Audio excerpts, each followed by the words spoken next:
శివదుర్గ జ్యోతిష్యాలయం ఆర్థిక ఉద్యోగ కుటుంబ మరే ఇతర సమస్యలకైనా పరిష్కారం చూపబడను. పరిష్కారం కోసం ఈ నంబర్ని సంప్రదించండి. నమస్తే. పార్లమెంట్ ఎన్నికల వేళ కాంగ్రెస్ పార్టీలో కొంత అలజడి మొదలైంది.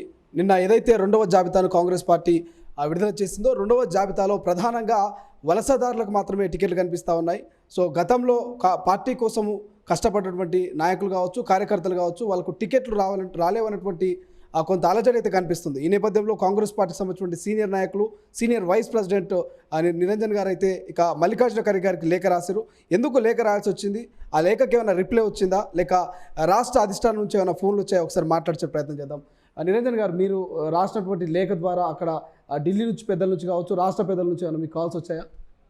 అంటే చాలామంది మా తెలంగాణ చెందినటువంటి గ్రౌండ్ లెవెల్ నాయకులు, కార్యకర్తలు మా యొక్క అభిప్రాయాన్ని అనేది మీరు వెలిపించారనే మాట చెప్పడం ఇవాళ కూడా కొన్ని పేపర్లలో చూస్తే కూడా సో కార్యకర్తలు అనేది ఏ విధంగా మనస్తాపం చెందుతున్నారనే విషయం కూడా రావటం జరిగింది. నేను అదే విధాన్ని ఖర్గే గారికి నా లేఖలో చెప్పడం జరిగింది.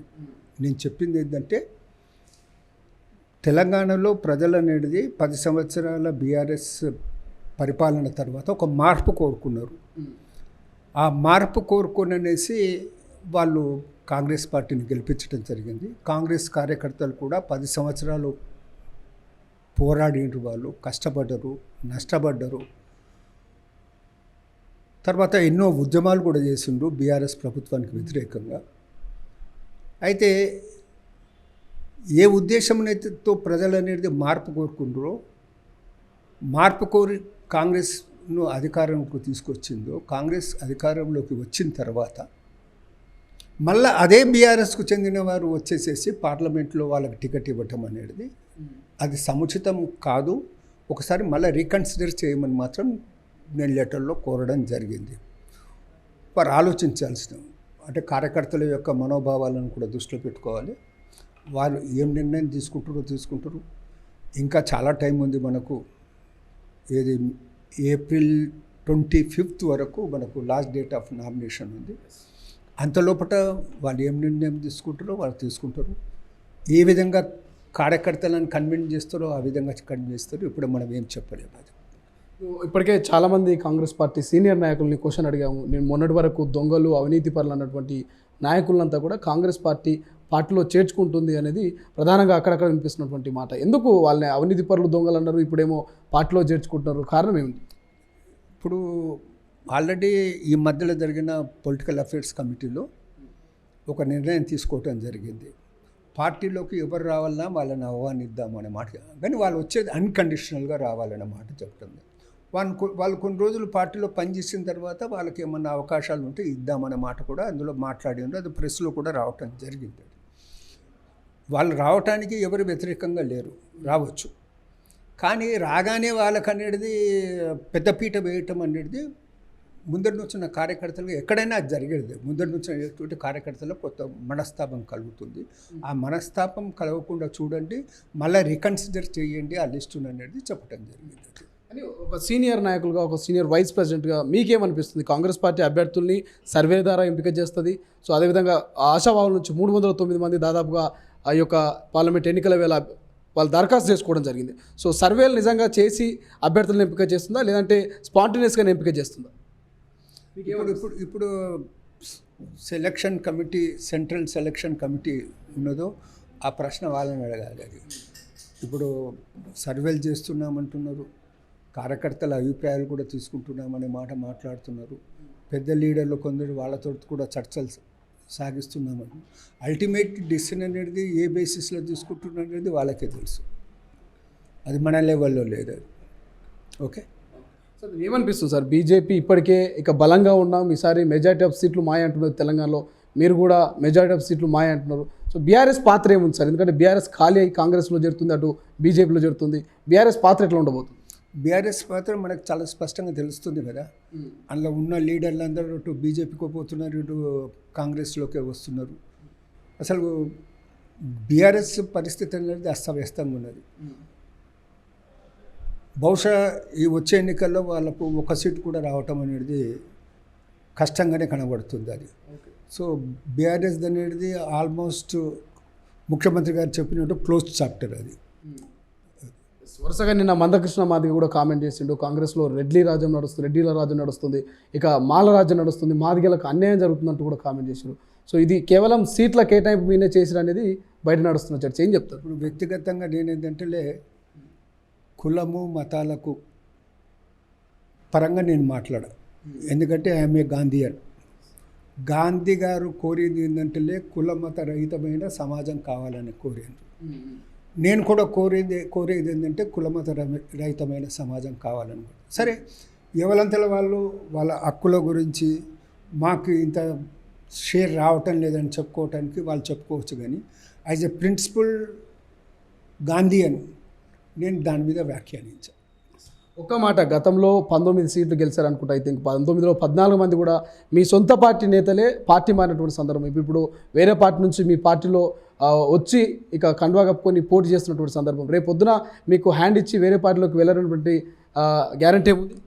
మనం చూస్తున్నాం కదా, 2014 ఎలక్షన్లు చూసినాం, 2018 ఎలక్షన్స్. రాజకీయాలల్లో ఏదైనా సంభవమే. ఇప్పటి రాజకీయాల్లో ఏంటంటే దుర్నీతిని రణరీతి అంటున్నారు. అది సో దుర్నీతి నడుస్తున్నది. ఇది ఇప్పుడు దేశంలో చూస్తున్నాం కదా, ఇప్పుడు ఏది ఈడీ, సిబిఐ, ఇన్కమ్ ట్యాక్స్ ఇవన్నీ పెట్టేసేసి ఆపోజిషన్ లీడర్స్ అనేది కార్నర్ చేసే ప్రయత్నం చేస్తున్నారు. నేను మా ప్రెస్ మీట్లో చెప్పిన, ఇప్పుడు ప్రపంచంలో 3 ఎన్నికలు ప్రధానమై కంట్రీస్లో, ఒకటి రష్యాలో, ఒకటి అమెరికాలో, ఇప్పుడు భారతదేశంలో. రష్యాలో 4 రోజుల కింద పత్రికల్లో వచ్చిన వార్తల ప్రకారం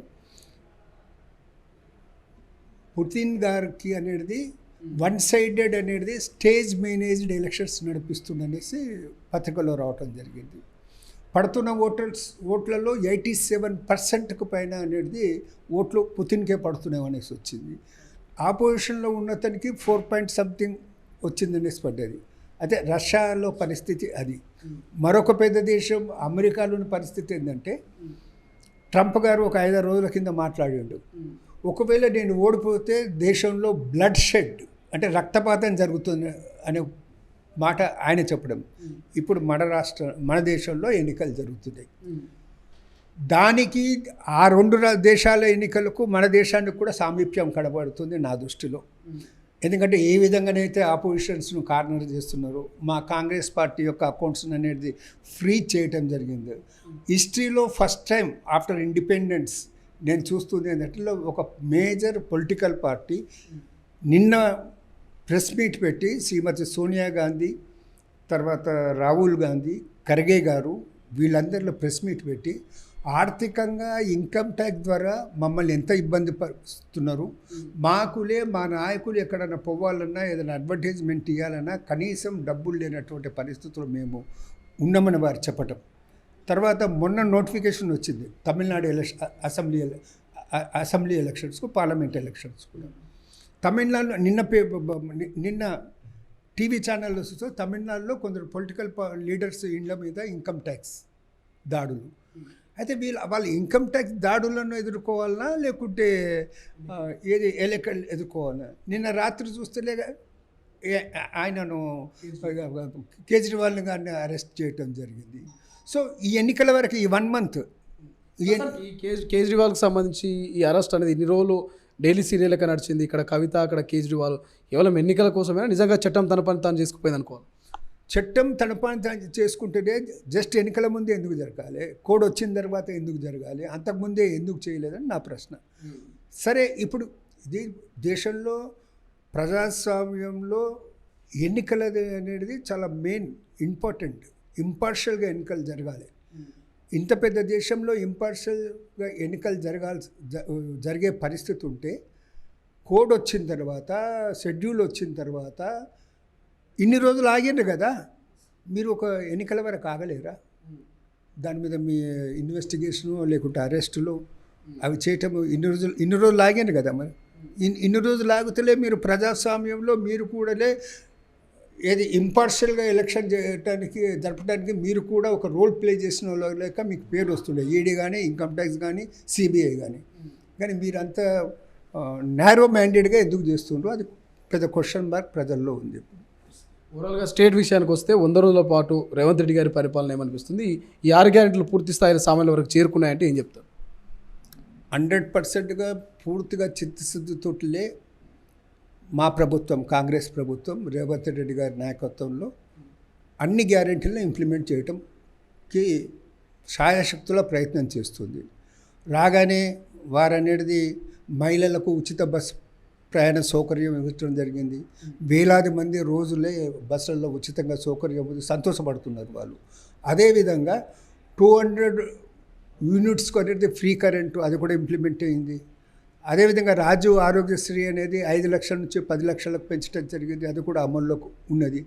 అదేవిధంగా 500K గ్యాస్ సిలిండర్ ఇచ్చేది ఆ పథకం కూడా ప్రారంభమైంది. తర్వాత రేషన్స్ కార్డ్స్ కూడా కొత్తవి ఇస్తామని చెప్పడం జరిగింది. విధి విధానాలు అనేది రూపొందించడం జరిగింది, అవి ఇస్తుండ్రు.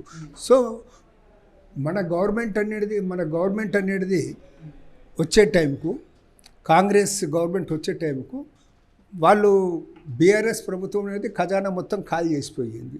అయినా కానీ వనరులను సమీకరించుకొని చాలా సిన్సియర్గా అనేది ముఖ్యమంత్రి గారు కానీ మంత్రులు కానీ 6 గ్యారంటీల అమలు వరకు 100% పనిచేస్తున్నారు వాళ్ళు. Okay, thank you so much. ఇది సీనియర్ వైస్ ప్రెసిడెంట్ నిరంజన్ గారు అయితే సొంత పార్టీ నేతల మీద, సొంత పార్టీకి సంబంధించిన అంశం మీద ఢిల్లీ పెద్దలకు లేఖ రాశారు. ఈ లేఖ మీద మరి ఢిల్లీ పెద్దలు ఎటువంటి రిప్లై ఇస్తారు, రాష్ట్ర నాయకులు మరి ఏమి సమాధానం చెప్తారు అనేది వేచి చూడాల్సిన పరిస్థితి. మరిన్ని వీడియోస్ కోసం ఛానల్ ని సబ్స్క్రైబ్ చేయండి, లేటెస్ట్ అప్డేట్స్ కోసం వాట్సాప్ ఛానల్ ని ఫాలో చేయండి అండ్ లింక్ డిస్క్రిప్షన్ లో ఉంది.